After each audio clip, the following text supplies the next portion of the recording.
Nah, Neng, kalau ngomongin masa imigran itu memang saya kadang-kadang itu juga gimana, kita juga imigran kan. Tapi kita termasuk beruntung karena kan ya kita legal, kemudian juga Ya, kalau nggak bisa siaran ke JTV, Cak. dapat pekerjaan yang masukku yang resmi gitu ya Neng ya. Tapi banyak loh dari warga Indonesia yang masukku yang ribuan juga ya jumlahnya ya, karena statusnya tidak resmi itu yang akhirnya ya kerja ya ada duitnya, kerja keras, tapi ya itulah harus bekerja keras sekali. Iya, gitu. iya. Tapi jangan salah, yang namanya imigran itu bisa ngirit. Bisa ngirit. Jadi berapapun penghasilannya itu pasti cukup gitu loh. Dan juga banyak hal ya Ning. Banyak akal. Salah satunya kayak ada imigran dari Indonesia namanya Mbak Lis yang ada di Philadelphia. Itu juga salah satu tempat warga Indonesia, konsentrasi warga Indonesia ada. Bahkan ada disebut Kampung Melayu karena beberapa blok di kota itu penduduknya sebagian besar orang Indonesia. Iya. Itu usaha macam-macam. Oh, macam-macam. Ada tokonya banyak yang jual berbagai macam makanan dan atau bumbu-bumbu Indonesia. Dan ada namanya Mbak Lis ini usaha tempe Ning. Oh, dia buat tempe sendiri? Tempe sendiri. Waduh. Dulu ya bapak ibuku tuh jago bikin tempe, aku raisal malah. Susah loh Neng, Susah. karena tidak hanya masalah rasa, tapi bagaimana supaya padat, supaya dele-dele itu bisa ngumpul jadi satu dan padat kayak tempe Neng. Kalau enggak nanti enggak jadi tempe itu.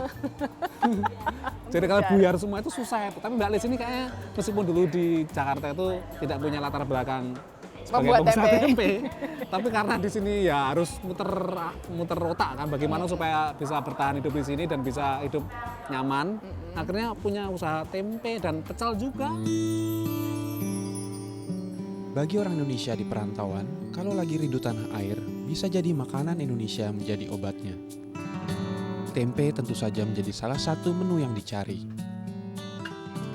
Di kota Philadelphia, negara bagian Pennsylvania, kami bertemu dengan Nurjanah Kadir yang biasa dipanggil dengan Lis. Dari tangan Mbak Lis inilah tempe yang banyak dicari orang perantauan berasal. Pertamanya dulu di Indonesia, nenek termasuk ibu dulu jualan tempe. Habis gitu saya sekolah masuk sore, paginya saya disuruh bantu-bantulah ngolah tempe.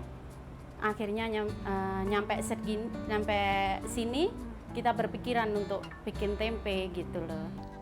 Tempe buatan Mbak Lis sudah menyebar ke kota-kota sekitar Philadelphia seperti New York, Maryland, dan Washington DC. Ya dulu banyak kesulitan sih, tapi saya terus pelajarin kekurangan tempe ini kok kurang bagus, ini masalahnya apa, kekurangan ini masalahnya apa. Saya selalu belajar kekurangan tempe ini.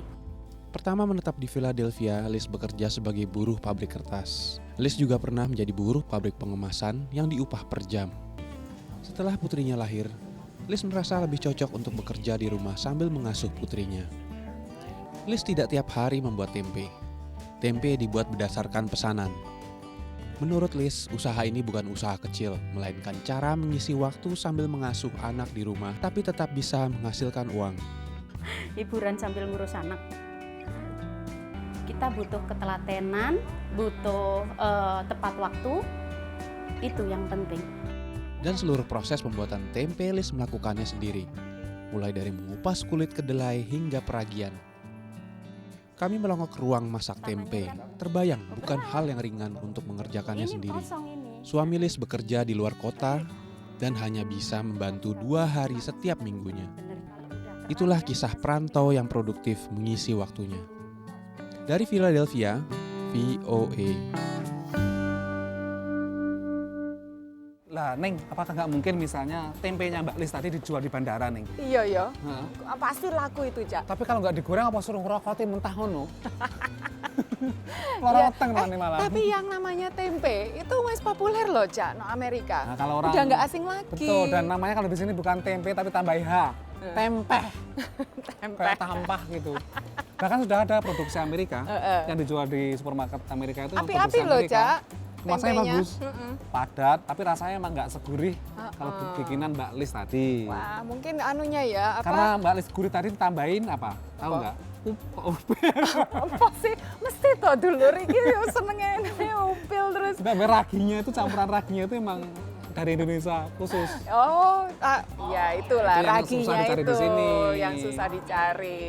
Ya semoga Mbak Lis terus berkembang itu bisnisnya tadi Tapi supaya kan Mbak Lis ngomong katanya ini bukan bisnis yang beneran, cuma sampingan. Sampingan kan udah Sampingan. seperti itu loh, Neng. iya. Besar tadi itu lumayan Ya, kan. aku ya pengen sampingan kayak gitu. Wes, telur. Obrolan kok diterusin saya saiki diparkir dhisik ya.